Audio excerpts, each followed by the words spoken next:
ভারত ও পাকিস্তানের মধ্যে ক্রমবর্ধমান সামরিক উত্তেজনা নিয়ে গভীর উদ্বেগ প্রকাশ করেছে রাশিয়া। দেশটির পররাষ্ট্র মন্ত্রণালয় এক বিবৃতিতে উভয় পক্ষকে সংযম প্রদর্শন এবং পরিস্থিতি জটিল না করার আহ্বান জানিয়েছে। খবর রয়টার্সের। বিবৃতিতে বলা হয়, আমরা ভারত ও পাকিস্তানের মধ্যে ক্রমবর্ধমান সামরিক সংঘাত নিয়ে গভীরভাবে উদ্বিগ্ন। উভয় দেশই আমাদের বন্ধুবৎসল রাষ্ট্র এবং আমরা চাই তারা শান্তিপূর্ণভাবে উত্তেজনা প্রশমিত করুক। রাশিয়ার পাশাপাশি সন্ত্রাসবাদের সব রূপের নিন্দা জানিয়েছে এবং আঞ্চলিক স্থিতিশীলতা বজায় রাখার উপর জোর দিয়েছে।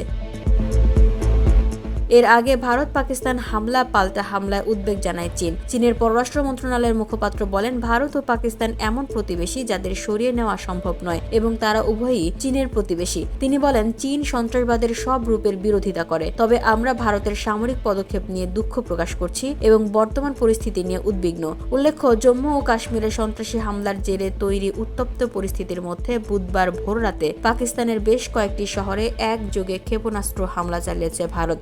জবাবে পাল্টা হামলা চালিয়েছে পাকিস্তানও।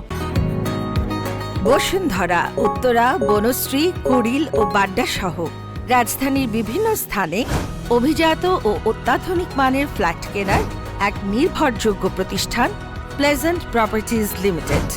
তাই আপনার স্বপ্নের আবাসনের জন্য আজই যোগাযোগ করুন।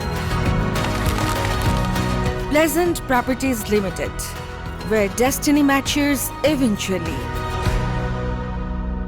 পাকিস্তান বিমান বাহিনীর পাল্টা হামলায় ভারতের 5টি যুদ্ধ বিমান, একটি ড্রোন এবং একটি ব্রিগেড সদর দপ্তর ধ্বংস হয়েছে বলে জানা গেছে। ভারতীয় সেনাবাহিনী জানিয়েছে, পেহেলগামে হামলার প্রতিক্রিয়ায় তারা অপারেশন সিঁদুর পরিচালনা করেছে। এর আওতায় পিওকে এবং পাকিস্তানের পাঞ্জাব প্রদেশে অবস্থিত সন্ত্রাসবাদী শিবিরগুলিতে নিখুঁত হামলা চালানো হয়েছে। এই পদক্ষেপ পেহেলগামে 26 নিরীহ নাগরিক নিহত হওয়ার ঘটনার প্রতিক্রিয়া হিসেবে নেওয়া হয়েছে। ভারত সরকার জানিয়েছে, এই সামরিক পদক্ষেপ ছিল নির্ভুল, পরিমিত ও অউত্তেজনামূলক এবং এতে কোনো পাকিস্তানি সেনা স্থাপনাকে লক্ষ্য করা হয়নি। এদিকে মঙ্গলবার রাতে হামলা পাল্টা হামলার উত্তেজনা ছড়িয়েছে সীমান্তেও। ভারতীয় সংবাদ মাধ্যম TV9 বাংলা জানিয়েছে, সীমান্তে পাকিস্তান সেনাবাহিনীর গোলাবর্ষণে 3 ভারতীয় নাগরিক নিহত হয়েছেন। পরমাণু শক্তিধর দু দেশের মধ্যে ক্রমবর্ধমান এই উত্তেজনায় আন্তর্জাতিক সম্প্রদায়ের মধ্যে উদ্বেগ বাড়ছে।